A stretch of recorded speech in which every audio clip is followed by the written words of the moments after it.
अक्सर मैं कहानियों के माध्यम से कुछ ना कुछ मैसेज दे देता हूँ। आज एक कहानी मैंने कहीं पढ़ी या सुनी, वो आपको बताना चाहूंगा। पुराने समय की बात है। एक छोटा सा नगर था, बहुत छोटा सा, होंगे 1000-500 घर। वहाँ पे एक बहुत संपन्न ब्राह्मण की फैमिली थी और उनका एक बेटा था जो गुरुकुल से पढ़ के वापस आया था। उसने आते ही अपने पिताजी से कहा कि मैं ये ज्ञान लेके आया हूँ, अब मैं पूर्ण रूप से शिक्षित हूँ। तो पिताजी ने बोला ठीक है, आज आपका टेस्ट लेते हैं, एक प्रश्न का उत्तर दे दो तब मैं समझ जाऊंगा आपको पूरा ज्ञान हो चुका है। ये बताओ पाप का बाप कौन है। लड़का बिल्कुल चुप हो गया। उसने एक्सपेक्ट ही नहीं किया था कि ये प्रश्न पूछेंगे। उसको आंसर नहीं आया तो पिताजी ने बोला आप जाओ नगर में घूमो, लोगों से पूछो, इसका आंसर लेके आओ, वहीं रहना, वहीं मांग के खाना, जब जितना समय लगे तब तक ये पूछिए। अब लड़का चला गया, पूरा दिन भर घूमा, किसी ने कोई आंसर ही नहीं दिया उसको। तो आगे चला आ रहा था, उसको भूख और प्यास लग रही थी। उसने एक घर देखा, बाहर तुलसा जी थी, अंदर गायें बंधी थी, पूरा गोबर से आंगन लिपा हुआ था। उसने सोचा ये बहुत बड़े किसी अच्छे ब्राह्मण का घर है, अंदर जाता हूँ, कुछ पानी वानी पी लेता हूँ, कुछ खाने को मिल जाए तो बहुत अच्छा है। वो अंदर गया, एक महिला बाहर आई, बहुत सुंदर सी महिला थी, उन्होंने टीका लगा रखा था। उन्होंने उसको आदर से अंदर बुलाया, नीचे बैठाया, पानी दिया, पानी पी लिया। तो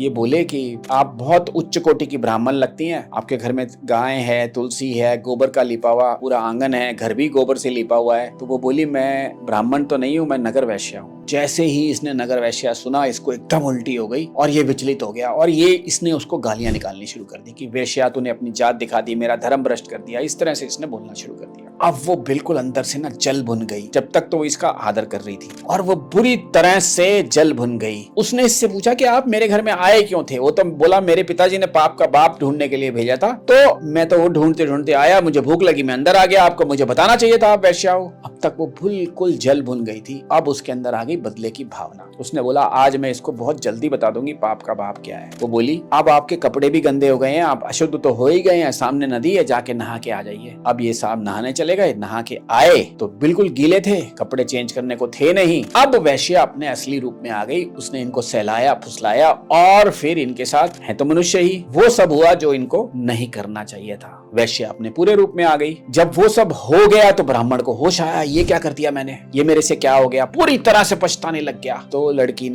लड़की ने उस महिला ने फिर बोला यही है पाप का बाप। आपने समझा ही नहीं, पाप करने से पहले मैंने आपको जल दिया, मैंने आपको आदर से बिठाया, मैं आपको भोजन भी परोसती और आपने मेरे को इस तरह से प्रताड़ित कर दिया, इस तरह से मेरी आत्मा को झंझोर दिया, आपने मेरा को मजबूर कर दिया कि मैं अपनी असलियत पे आ जाऊं। ये होता है पाप का बाप। हम अक्सर अपने जीवन में इस तरह की कुछ बातें कर देते हैं जो सामने वाले को पाप का बाप बना देती है और वो फिर मजबूर हो जाता है कि मैं इसको सबक सिखाऊं। तो जीवन में कोशिश करिए किसी को इतनी गहरी चोट मत पहुंचा दीजिए कि वो आपसे फिर बदला ही ले, फिर वो ना सोचे कि इसका आगे जाके हश्र क्या होगा, जैसा उस वैश्या ने नहीं सोचा। अब ये ब्राह्मण घर जाके क्या बताएंगे पिताजी को पाप का बाप क्या था, कहाँ गई वो सारी शिक्षा, क्यों एक गुस्सा और एक अपशब्द सारा 14 साल या 15 साल जितने साल भी वो गुरुकुल में रहे थे वो किया कराया बराबर हो गया। दिस इज व्हाट इज पाप का बाप।